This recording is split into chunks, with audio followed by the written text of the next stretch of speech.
Have you noticed that the attacks are focused on who gets to control the minds of our young people? Have you been thinking about or worrying about all the crazy things you've been seeing? Florida is where woke goes to die.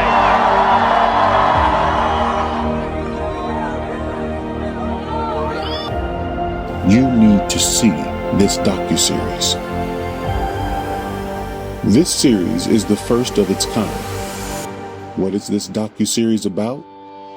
It's about what's happening with our putting youth. A student in a headlock before pushing him down and then later using a taser.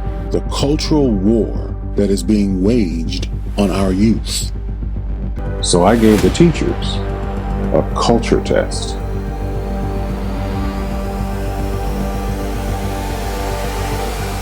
I actually had African American studies. I don't remember a thing because she didn't teach us anything. So flipping that test over, looking at it, I felt completely defeated. Oh my God. It was like I put my pencil down, y'all joke, I like to make humor out of my pain. I'm not even giving you a pencil, and I meant that because I felt defeated. It's just not talk.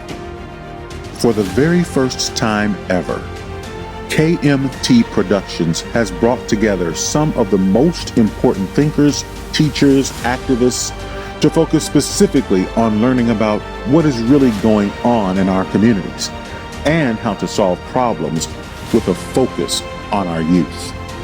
We use discussion, illustrations, animation. We talk to the youth themselves. We stop at nothing to bring this to you for the very first time ever. When you're finished watching, we will know what is happening with our youth and how to address these issues. We have a game too, it's like the why game, and we ask why. We try to get, the goal is to get to 7 whys. And I'll ask them why and we'll do the research. They'll ask me why and do the research, because asking why is one of the most important questions to us. And oftentimes I try to encourage parents to try to stretch for the whys, try to get to those. We also play the what if game, and these are, games that seem real simple, but the what if game is like, what if somebody were behind that bush? What would you do? What if you get lost in the supermarket? Giving them scenarios that they can work through. And then we do role play, so we might even have them act out some of these scenarios. The key thing is I'm trying to build critical thinkers. Everyone asks, well, how are you all able to get children to do physics problems? This is our curriculum. This is Potential Genius that we start in preschool.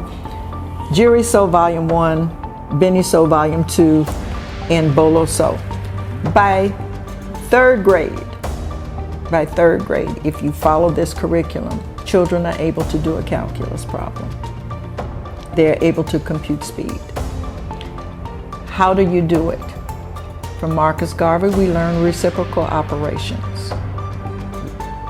In preschool, you teach your 5s, your 10s, your 2s by exercise. You do it by multiples. So you start with your 5s, with multiplication and division, kindergarten. Once you learn the rubric, here you go to the Dogon again. Patterns and relationships. Now you can do 5s, guess what? You can do 10s because you have the rubric down. You look at the patterns and relationships. So by third grade, multiplication tables have been mastered. And once you learn addition, subtraction, multiplication, division, which is basically the same as addition, subtraction, then you can do calculus. We don't hold back. We do reciprocal operations, and children learn it and understand why they're doing it because they're applying it to engineering.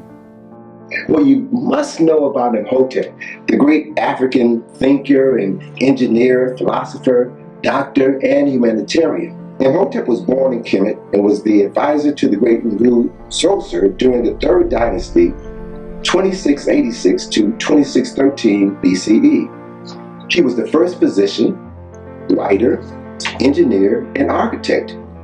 Imhotep's knowledge of engineering and architecture are evidenced by his role in the construction of the pyramid at Saqqara, which is also known as the Step Pyramid. His knowledge of medicine and healing are evidenced by his writing of the oldest book on surgery, which described 48 different injuries and how to treat them surgically. He was also the first multi-genius in recorded history.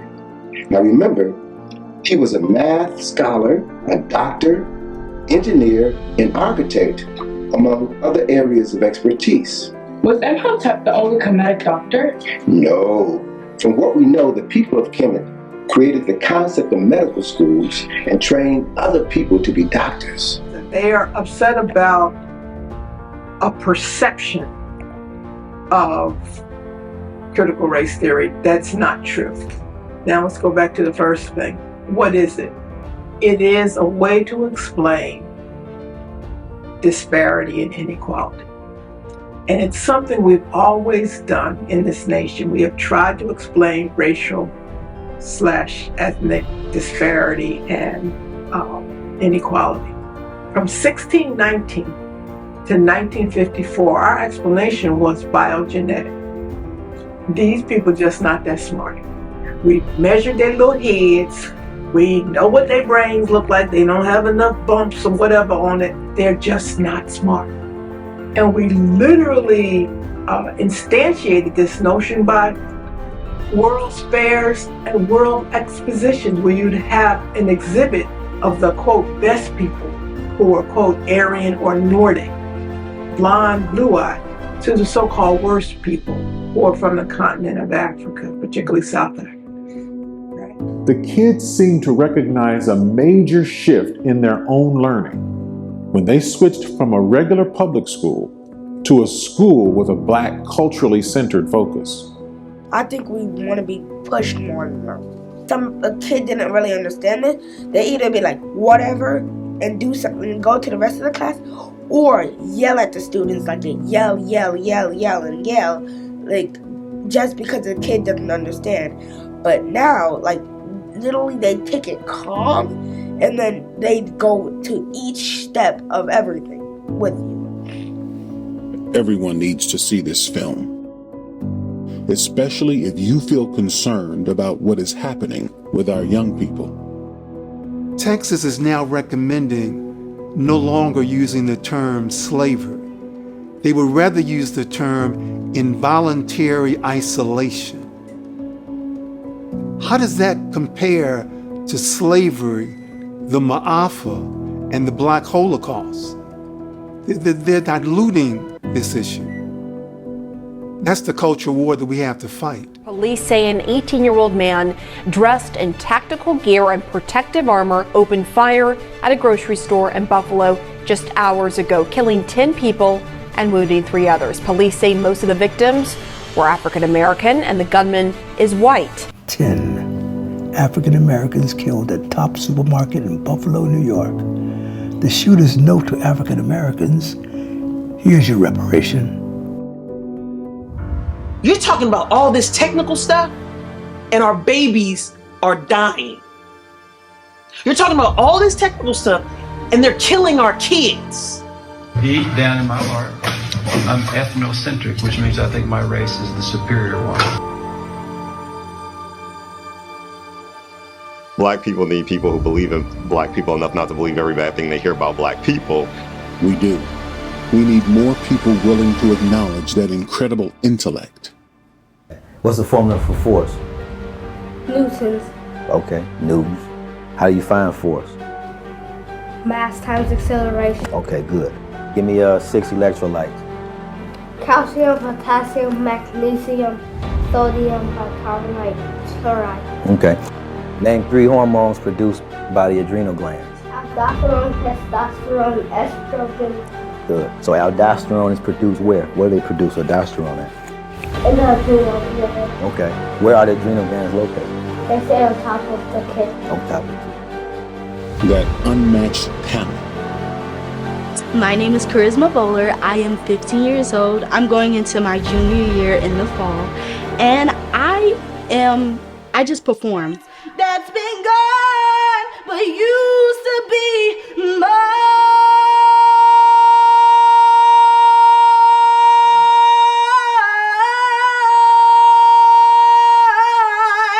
They used to be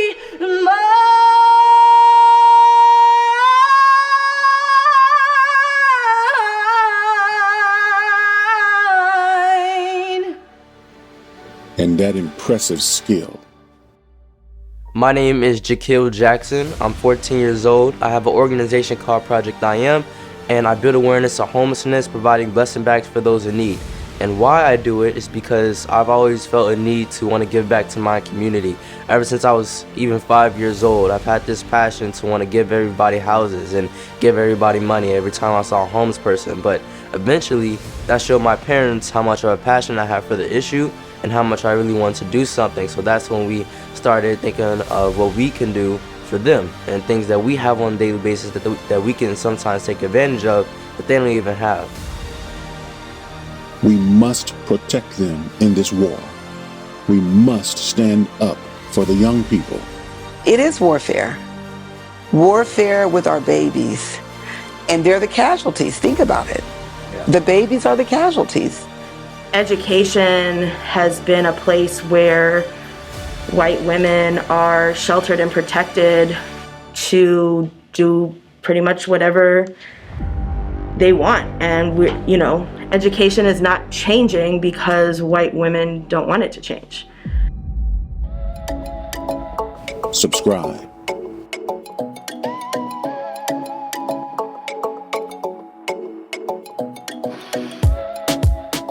Support.